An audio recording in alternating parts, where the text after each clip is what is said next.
空调在冬天制热效果不好它不一定是缺氟引起的。其实我们自己也可以判断它问题出现在哪里。那就是我们把这个制热先给它开10分钟左右，然后来到这个室外机。这个时候我们来摸这个室外机这2个铜管的接口，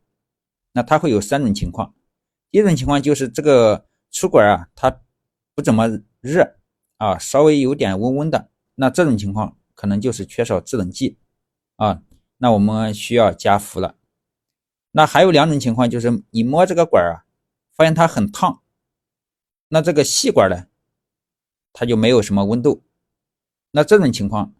不一定是缺少制冷剂，很有可能是咱们空调它本身这个制热系统不行。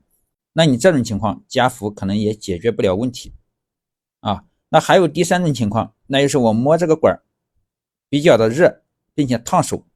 摸这个细管它也是热的，结果我们室内的温度它总是降不下来。那这种情况